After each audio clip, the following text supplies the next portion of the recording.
Perkenalkan, saya Rofiani Hangganing Tias, NPM 22540029. Saya dari kelas 01 semester 5, Universitas Slamet Riyadi, Surakarta. Di sini saya akan memenuhi tugas mata kuliah Pendidikan Ilmu Pengetahuan Sosial di Sekolah Dasar dari Bapak Muklis Mustafa.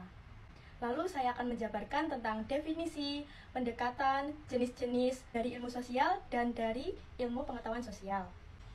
Nah, saya akan menjelaskan definisinya terlebih dahulu. Ilmu sosial adalah istilah umum yang mencakup berbagai disiplin ilmu yang mempelajari aspek-aspek sosial dari kehidupan manusia.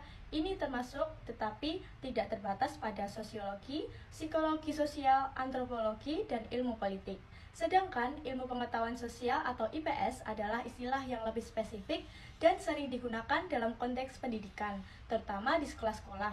IPS mengintegrasikan berbagai disiplin ilmu sosial untuk memberikan pemahaman yang menyeluruh tentang masyarakat dan cara kerjanya. Ini biasanya mencakup topik-topik seperti sejarah, geografi, ekonomi, dan sosiologi. Jadi teman-teman, perbedaannya dilihat dari definisi adalah ilmu sosial itu untuk memperluas pengetahuan dan memahami kompleksitas, integritas sosial, dan struktur masyarakat. Penelitian dalam ilmu sosial seringkali digunakan untuk tujuan akademis atau profesional. Sedangkan ilmu pengetahuan sosial bertujuan untuk mendidik dan membekali siswa dengan pengetahuan dasar yang diperlukan untuk memahami dunia sosial mereka dan berfungsi dengan baik dalam masyarakat. Selanjutnya ada pendekatan. Saya akan membahas terlebih dahulu di ilmu sosial. Ilmu sosial pendekatannya menggunakan berbagai metodologi penelitian yang mendalam, termasuk studi kasus, survei, eksperimen, dan analisis data untuk mengembangkan teori dan pemahaman tentang fenomenal sosial. Macam-macam pendekatan ilmu sosial. Yang pertama ada pendekatan kuantitatif. Kuantitatif ini menggunakan data numerik dan statistik untuk menguji hipotesis dan menemukan pola umum dalam fenomena sosial.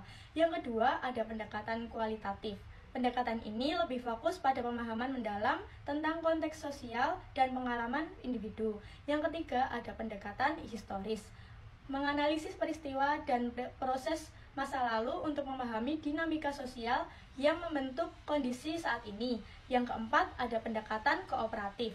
Membandingkan berbagai masyarakat, kelompok, atau periode waktu untuk mengidentifikasi kesamaan dan perbedaan. Sedangkan pendekatan pada ilmu pengetahuan sosial cenderung menggunakan pendekatan yang lebih terstruktur dan seringkali mengandalkan buku teks, kurikulum, dan sumber pendidikan lainnya untuk mengajarkan konsep-konsep dasar kepada siswa. Macam-macam pendekatan ilmu pengetahuan sosial. Yang pertama ada pendekatan teoritis, mengembangkan teori dan model yang menjelaskan bagaimana dan mengapa fenomena sosial terjadi.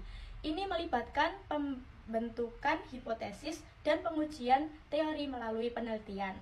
Yang kedua ada pendekatan interdisipliner, menggunakan kombinasi metode dan perspektif dari berbagai disiplin ilmu untuk memecahkan masalah sosial yang kompleks. Selanjutnya saya akan membahas jenis-jenis ilmu sosial.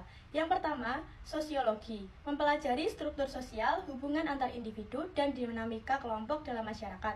Yang kedua, psikologi sosial, mengkaji bagaimana interaksi sosial memengaruhi perilaku individu dan bagaimana individu proses informasi sosial. Yang ketiga ada antropologi, mempelajari manusia dan budaya mereka secara mendalam. Antropologi sering dibagi menjadi antropologi budaya, fisik, arkeologi, dan linguistik. Yang keempat ada ilmu politik, menganalisis sistem politik, teori politik, kebijakan, dan hubungan internasional. Yang kelima ada ekonomi, mempelajari produksi, distribusi, dan konsumsi barang dan jasa. Yang keenam ada geografi, menganalisis hubungan antara manusia dan lingkungan fisik mereka. Yang ketujuh ada sejarah, mempelajari peristiwa masa lalu dan dampaknya terhadap masyarakat. Sejarah ini menyelidiki bagaimana kejadian-kejadian penting membentuk perkembangan budaya, sosial, dan politik. Yang terakhir, yang kedelapan adalah hukum, mempelajari sistem hukum, peraturan, dan penerapannya dalam masyarakat. Demikian materi yang dapat saya sampaikan. Bila ada kesalahan, saya mohon maaf. Terima kasih.